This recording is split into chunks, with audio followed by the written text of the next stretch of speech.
Hello YouTube, here we are at Oceano Airport, an untowered airport in California on Pilot Edge, and we're about to go flying the brand new A2A Simulations Piper Cherokee 180. Now this is the latest GA aircraft, the previous one obviously being the 172 trainer, which was phenomenal and in many respects could be used as a training aid for actually learning how to fly for real. It was that good. This is the next one. It is based on, I think, their own Piper Cherokee. The company actually owns one, and it's based on their research with their own aircraft, which is really cool. It runs on the same basic principles as the 172 trainer. So this is an AccuSim aircraft, which means it is a living, breathing, aging aircraft. The state you leave this in when you land is the state you get it in when you next fire up your sim and go flying again. So I've flown this a couple of times. All my landings have been pretty rough. I've fouled the plugs. We're going to see in a minute when we go into the maintenance hangar that the plugs are fouled and it's not in good shape. We need to clean it up. There are some interesting points about this. First, it's a low-wing aircraft. Now, low-wing aircraft gives you pretty good visibility, particularly in turns. In a steep turn, for example, in a Cessna, you can't really see beside you very well because the wing blocks out the view. Not the case in this. Being a low-wing aircraft, it can be deceptive on landing as to just how high or low you are. I've found that a couple of times and really smashed this into the runway. Not crashed, but it's come down pretty hard.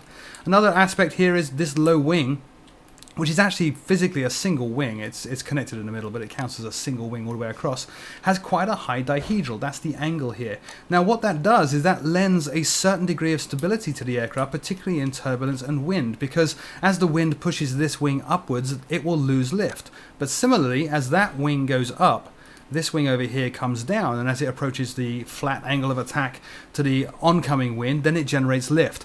So you'll find that in heavy turbulence, or not heavy turbulence, but in turbulence and wind, it's actually a lot more stable than a Cessna. It's quite interesting to see. I don't know why the light just changed in the sim. Now over here on the back, we don't have a separate aileron, if you like, at the back. The whole tail section moves.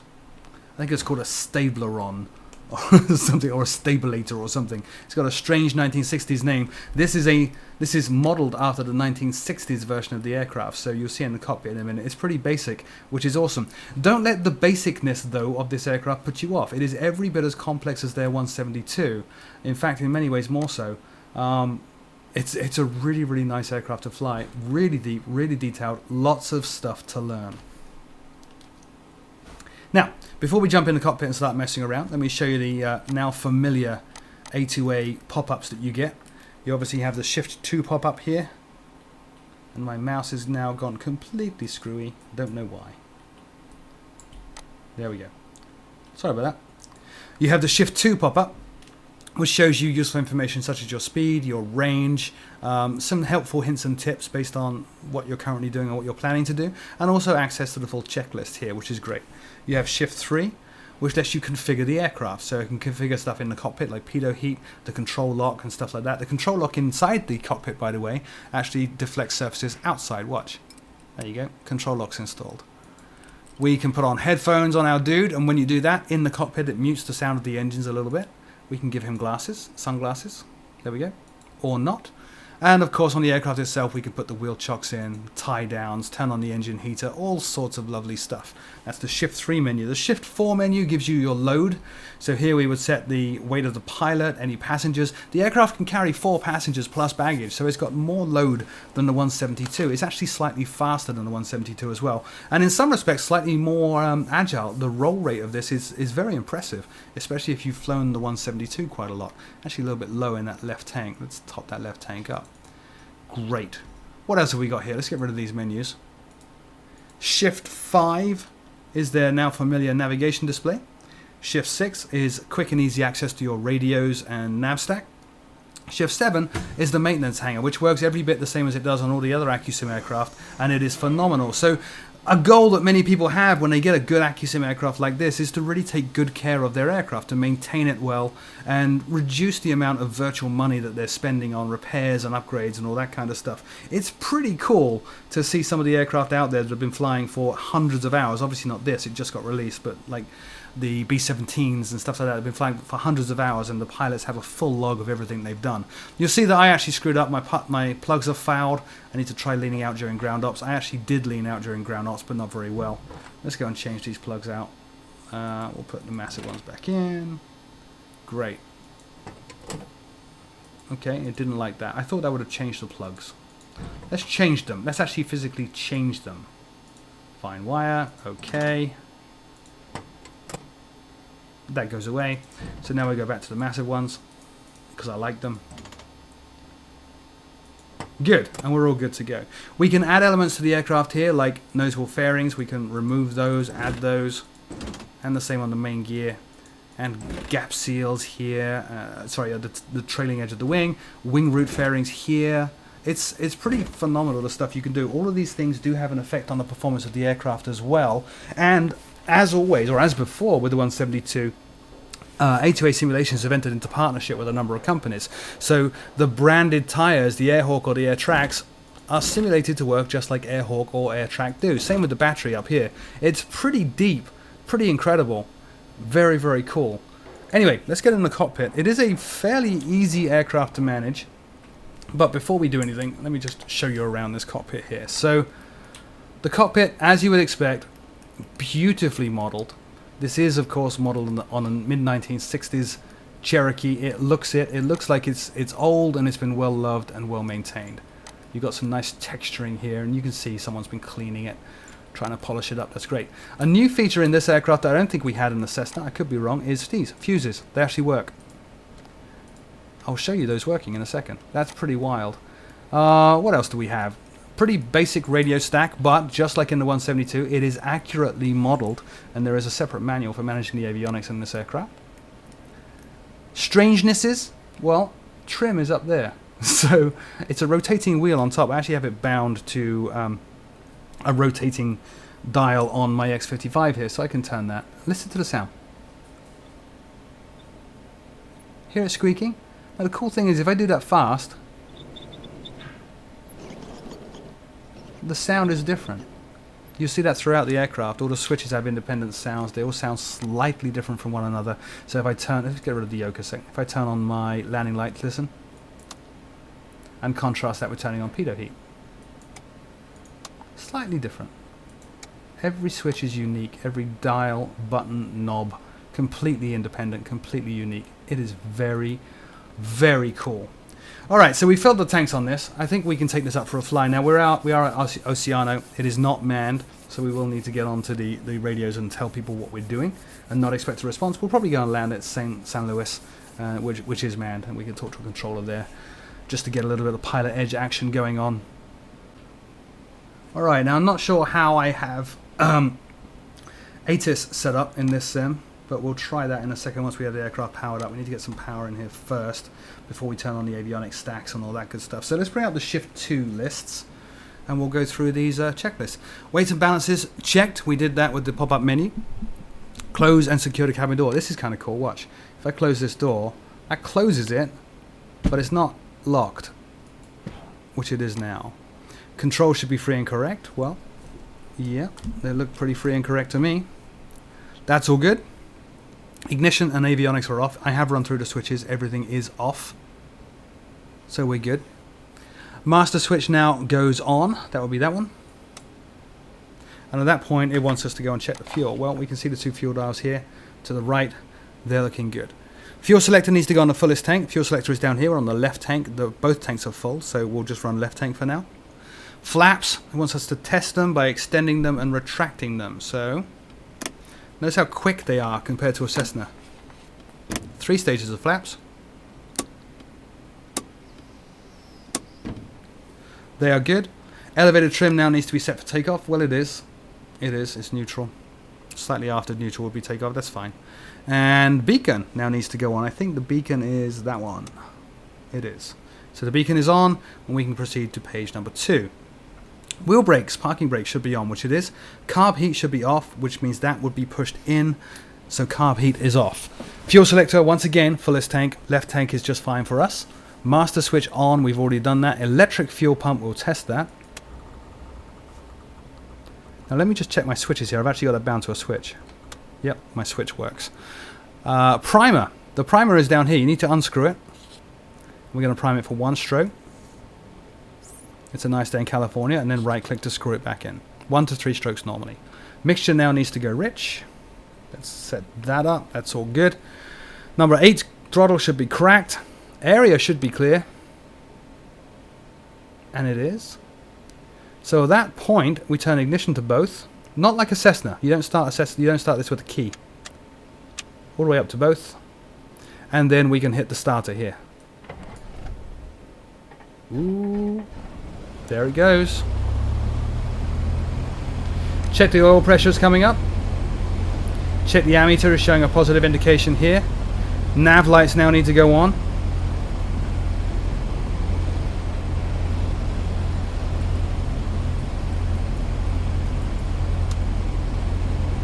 There. Those are nav and instrument lights. My dogs are barking. What's next? Ammeter, altimeter needs to be set. Well, we need to call into ATIS for that. And then heading set and radio master on, radios on. We're going to be using runway 19 here, so we'll just set that in. I'm going to do a few touch and goes here at runway 19 before we head out to St. Louis or San Luis. Let's just see how we're doing on warming up. Now what I'll do now is I'll start leaning this a little bit now.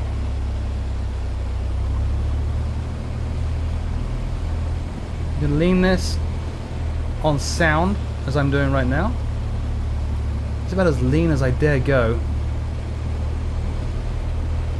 We'll let this warm up. So while that's warming up, let's go ahead and turn on the avionics master switch, and we'll turn all these on.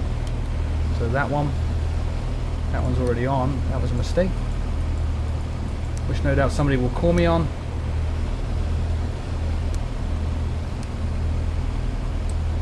I just want to look at that switch top right there and make sure I've got a right position. There we go, COM1.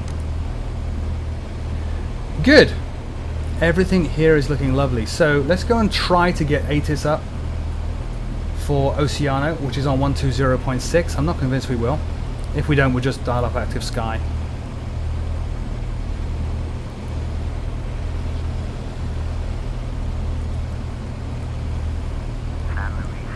There it is.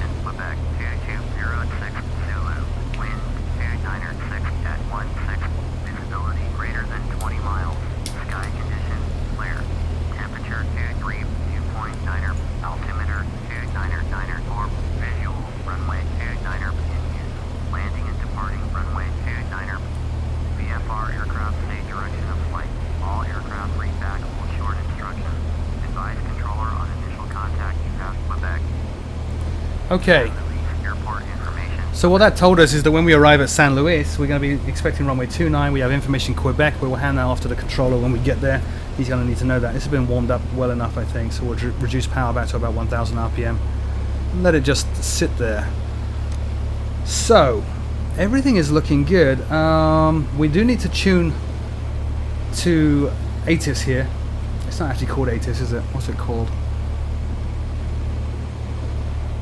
Not ATIS.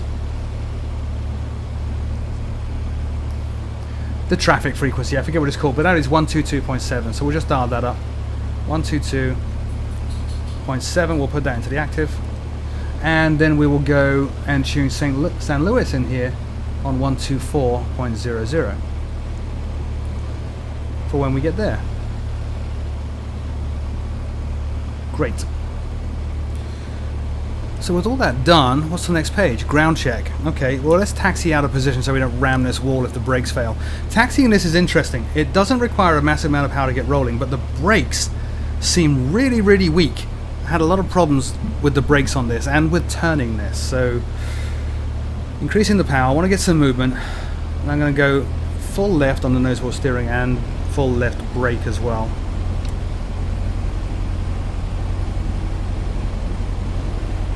Easing off the power a little bit, getting dangerously close to the wall on the right.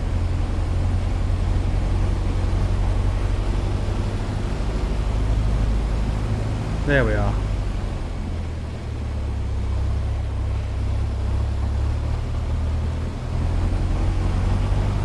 Almost. There. All right.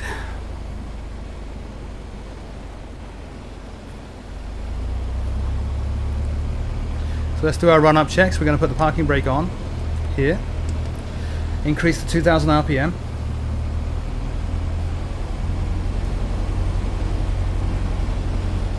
Let's make this a little bit more rich now.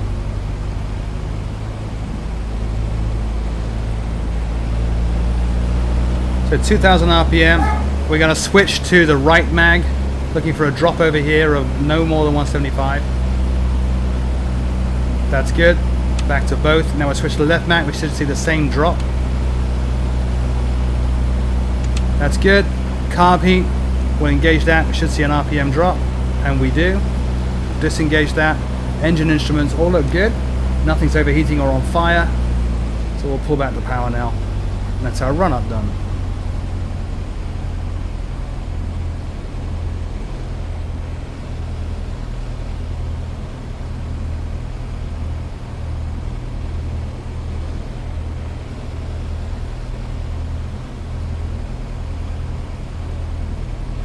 Okay, now I actually have my runway number wrong. We're actually taking off on 29, because that's the one we're going to be landing at in St. Louis, which is just a few miles away. So we might as well dial up the heading here of 29, because we're going to do some pattern work, just to get a feel for this aircraft. It really is a nice plane to fly. Really beautiful aircraft to fly. Let's just look at the takeoff checklist here. Seats, boats and doors are checked and everything's good. Mixture goes full rich on takeoff. Carb heat, fuel pumps go on at that point as well. Okay. Let's go taxi.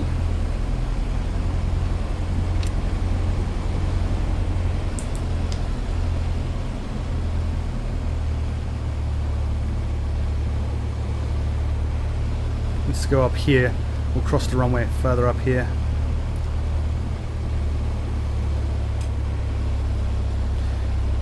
Now we are Cherokee 832 Papa Whiskey, which is tricky to say because you keep wanting to say Piper Whiskey, but Papa Whiskey it is. Off the power here. I'm going to foul my brakes doing, my plugs doing that, but okay. The brakes are hopeless. There we go.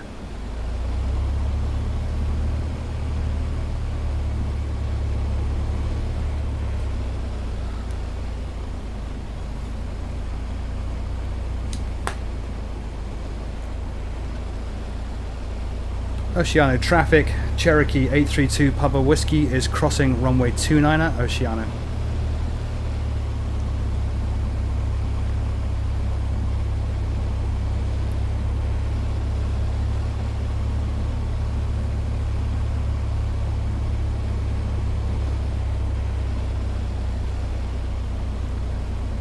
What we didn't actually set our barometric. We'll do that.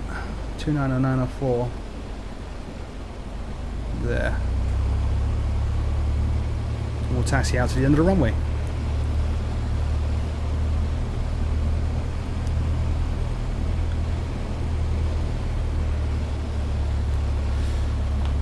And as I said, taxiing takes a little bit getting used to. The brakes are not savage, so you do need to plan ahead. You can't be just hurtling down taxiways and expect to stop at the end. Although the parking brake is pretty darn effective, I found that. But you shouldn't necessarily be using a parking brake to stop all the time. Now, like the other aircraft, the 172, you have a full inspection system in this. Now, I didn't show you that because I'm using EasyDock. It doesn't play very well with EasyDock. It never has. And I know there is a fix for it in the forums. I just haven't done it. So just be aware, there is a full visual inspection of the aircraft that you can do. And you can check fluid levels. And it's even better than it was in the 172. There's video of it up at A2A's site in their 10-minute preview. Alright, so we are coming up on the runway now, so I'm going to get the brakes warmed up.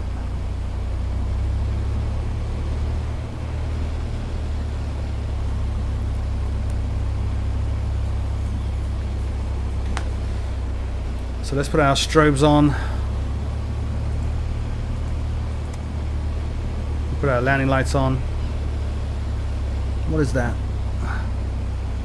Put our fuel pumps on.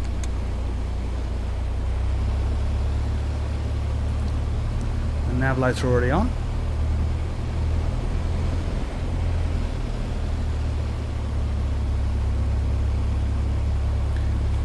And we will make the call. I don't see anybody else here, but just in case. Oceano traffic, Cherokee 832 Papa Whiskey is taking off runway 29 and remaining in the pattern.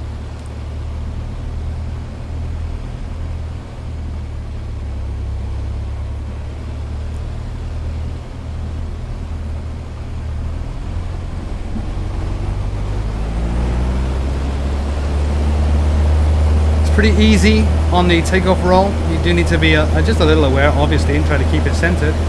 Very short takeoff. We're airborne already. Didn't even need to use any flaps for that. So let's climb out. It's a little noisy in here. Plug the headphones in. Try to hold our runway heading up to about 400 feet, and then we'll start our left turn. A little bit of aileron trim now, because I'm sitting on the left. It's affecting things. Alright, so we'll turn around. Nice coordinated turn, somewhat not. For our crosswind leg, still climbing, hopefully. There we go. Climb on up to 1,000 feet now. There is the runway behind us.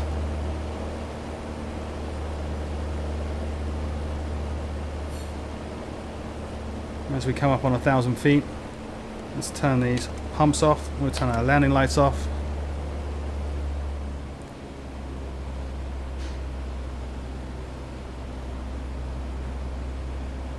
It's very smooth to fly. Oceanic traffic, Cherokee 832 Papa Whiskey is downwind, runway 29.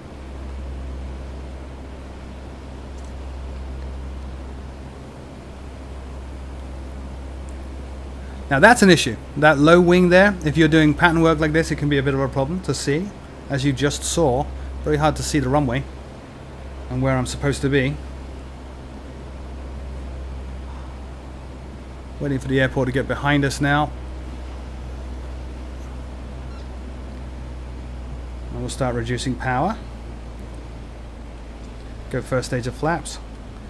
Landing lights on. Fuel pumps on.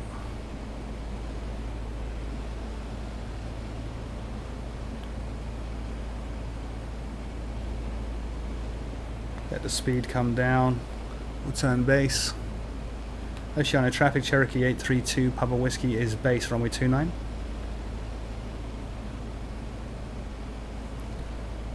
There's the runway off in the distance.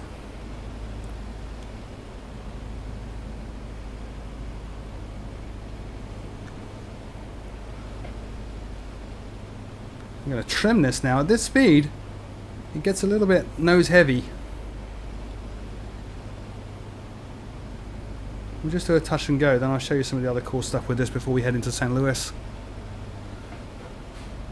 Oceanic traffic, Cherokee 832 Papa Whiskey turning final, runway 29, touch and go.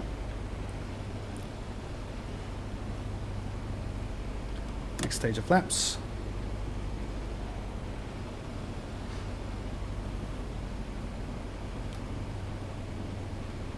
Very smooth aircraft. Now I'm just trimming it, trying to bring the nose up a little there.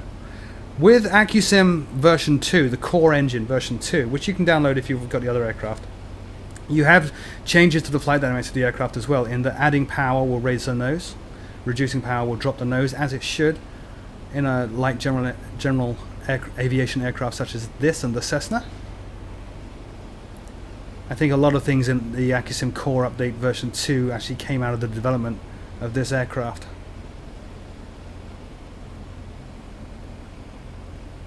And what we will do after this landing is we'll just head up the coast a little bit. Show you some stalls. This aircraft doesn't stall in the classic sense. It does stall, but you don't end up with a nose suddenly pitching down or anything like that. It just kind of shakes around a lot and remains flat, but dropping out of the sky like a brick. Full flaps.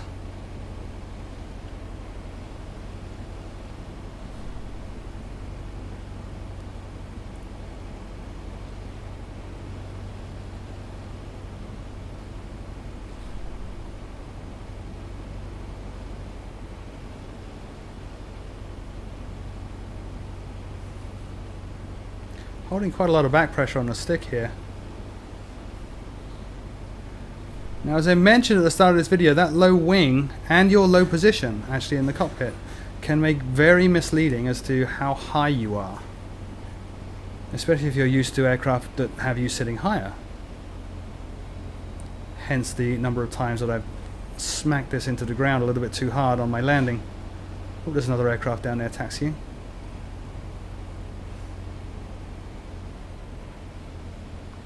Looks like another Cherokee. Alright, settling off to power.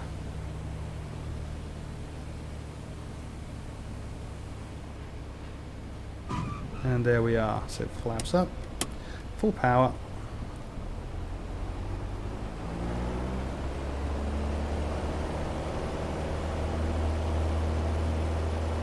Oceano traffic, Cherokee 832 Papa Whiskey is clear of runway 29, leaving the pattern.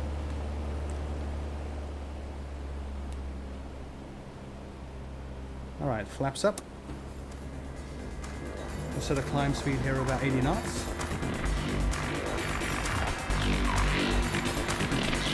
Next time on Froogle 7. There's my spin, there's my stall. So full back pressure, full right rudder. And you can see it's a lot more violent and requires a bit more work to recover than the Cessna. Clear to land 29 at 2 Papa Whiskey, thank you. Alright, flaps.